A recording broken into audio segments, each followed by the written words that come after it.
You aren't going to believe what we're doing for today's awesome furniture flip. This flip is going to blow you away. We are taking this old stained chair and painting the upholstery. Yep, you can do that. Stick with me and I'll show you exactly how. Welcome to the Flipper's Guide, where we do totally doable DIYs. I want to help you create a home that you love, one flip at a time.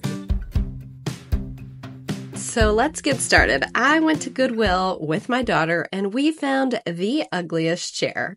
We decided it needed a home and a makeover, and my daughter really got attached really quick. We were supposed to be there buying clothes and we got a chair. I don't know how that happened. And clothes. Sure you don't. So come along as we try to save this vintage grandma chair and bring it into the future with a new modern look. But before I can make any changes, I have to fit it in the car. Let's see if it works.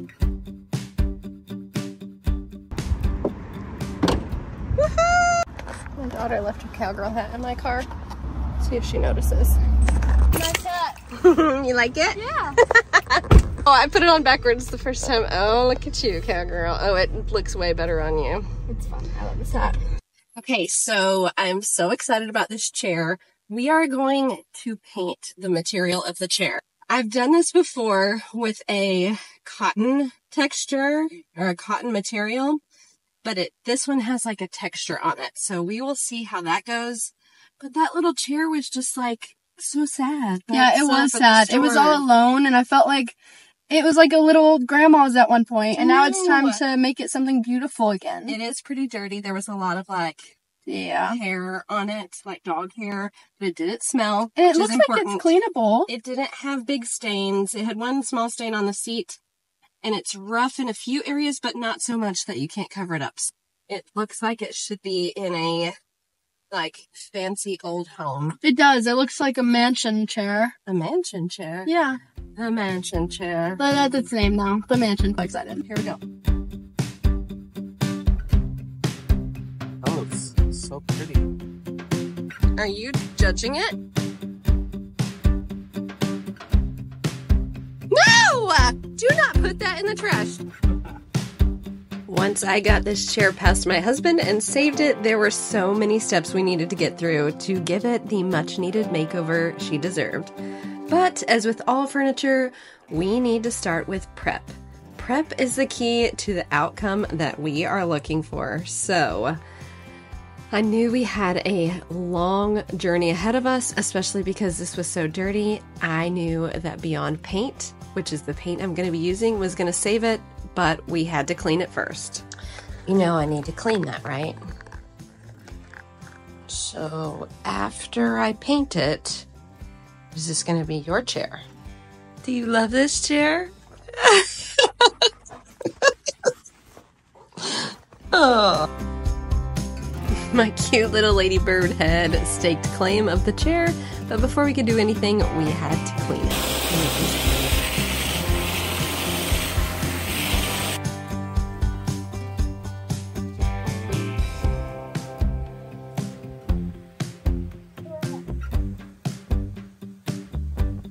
So gross. Oh my gosh. Okay. Yeah. Okay. Y'all, this was empty.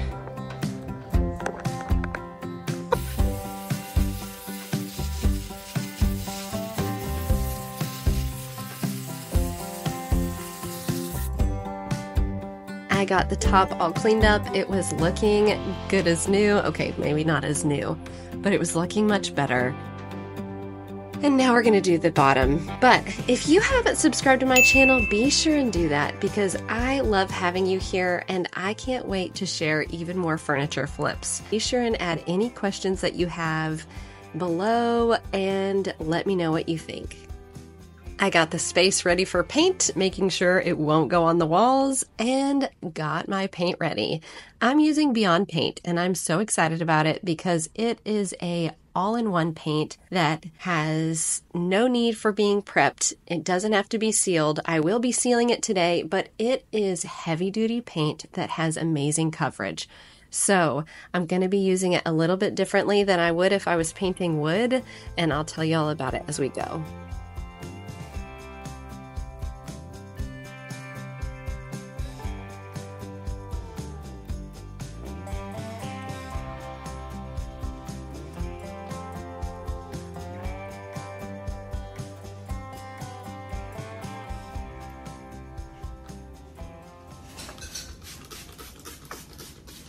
So now that I have the material prepped, I am going to wet it down. This allows the material to soak in some water, and then whenever I do paint it, it will go a little bit more into the material. It will soak it in, and we want to start with light coats so that it is not a really hard finish. We are doing a light coat and continually spraying as we're rolling it on. As a reminder, these first few coats are going to be really scary. They don't look pretty, and it looks really rough. You almost think, what have I done? And at this point, I was really thinking, oh my gosh, I hope this works. That is one reason why I started on the back of the chair also. So if this is your first time painting material or upholstery on furniture, you may start on the back or an area that's going to be seen less, just so you get the hang of it, and then move to the areas that will be seen more. Or you may start with a chair that you don't really care about, and then move on to one that you really like. My helper had to check up on me and make sure I was doing a good job on her future chair. So I finally got brave enough to move to the front and start working on it. It, of course, will look a little bit scary, but here we go. Let's just go all in. One thing about this kind of chair is that there are lots of spaces between the cushion. So make sure that you are pushing that roller into those edges. And then I will also be using another brush to get in between those tight areas as well.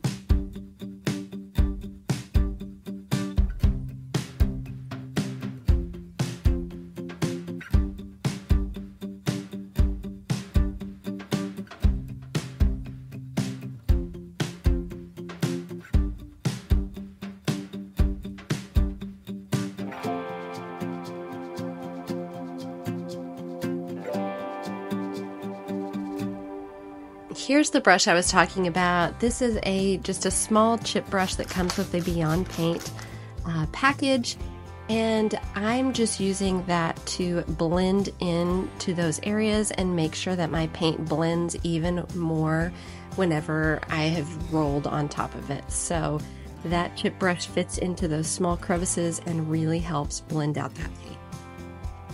So as you're finishing the first coat, just make sure to get those edges, all those little tiny spaces, so that you get that first coat ready, and then you can let it dry. I was excited to finish this first coat, and we were going to go on vacation the next day. So let me show you what happened on our vacation.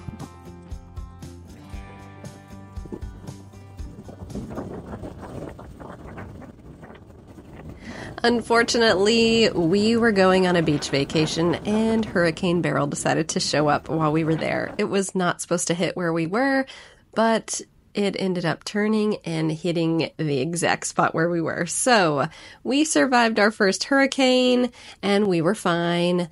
We went without electricity for about 24 hours. It was hot, but we toughed it out. So that was a very entertaining vacation for sure. Maybe not one that we want to repeat. I was excited to come back to my piece and start on the second coat. So let's get started on the second coat. I went ahead and did the exact same process. So you are going to continue spraying your piece, making sure to wet it down, and then rolling the paint on in light coats. You don't want it to be too thick, just because we are continuing to push that paint into the material.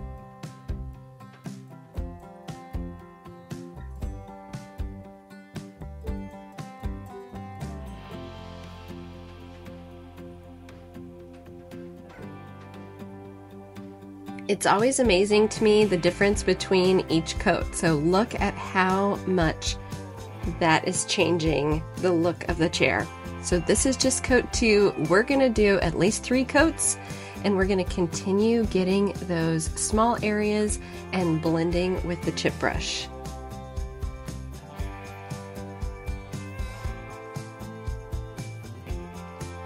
All right, y'all, what are you thinking of this painted material so far? I would love to hear in the comments.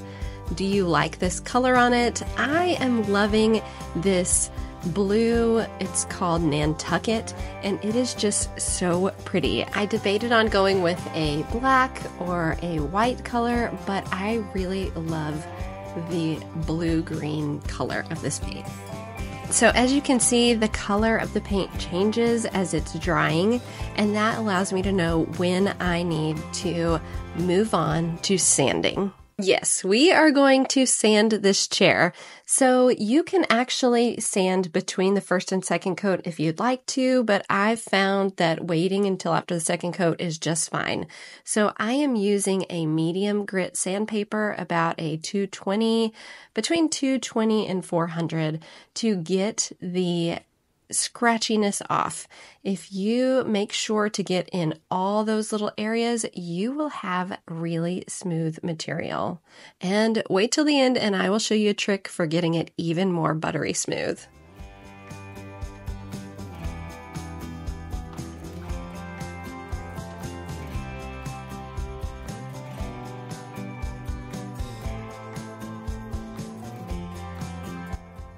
All right, guys, we are about ready for the third layer of paint, and I am so excited because that means we are almost done.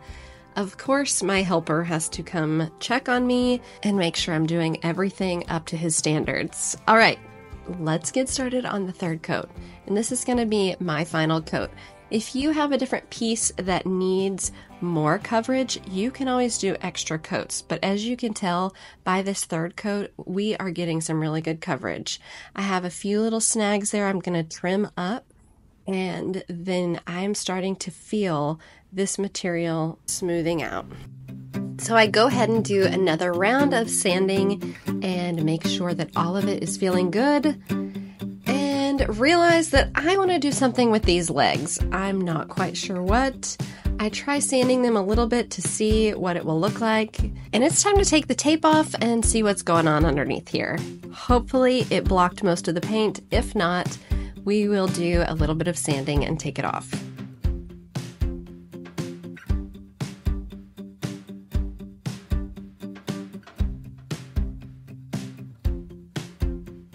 As you can see, I did get a little bit of paint through the tape, but that's okay. We're going to sand these legs lightly and prep them for some stain.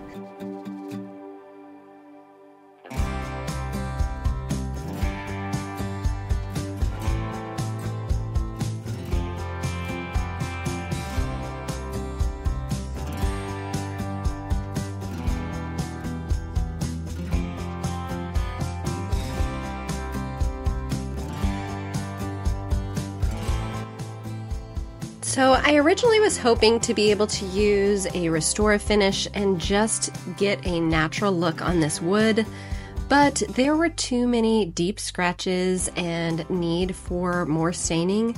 So I'll show you where I actually did the Restore Finish, but just know I went back after that had dried and actually added a darker walnut stain to cover up any of the imperfections, and it turned out beautiful. I'm going to show you the Restore Finish because it's really pretty, and if you have a piece that doesn't have big dents and scratches, that is the perfect way to have that natural look. But just know at the end it's going to have this dark walnut, and I can't wait for you to see it. After adding the Restore Finish, I went ahead and did a really smooth coat of a 400 to 600 sandpaper and then added my sealant. So Beyond Paint does not need a sealant, but this chair, as you can see, my puppy dog seems like she's going to use it a lot. So we're going to put extra sealant on this just to make sure that it is even more protected. I did not clean off my roller, and so I had a little bit of fuzz on there. If you get your roller, you might just take a piece of painter's tape and wrap it around it and get any of those fuzzies off. But this sealant went on so smooth, and I am so excited to see how this feels and how it's protected afterwards. And last but not least, I did one final sanding to get it perfectly smooth. All right, guys, so it is time to clean up and get everything set up. I can't wait for you to see This is the before, a sad grandma chair that looked like it came from a mansion, but needed some beautifying.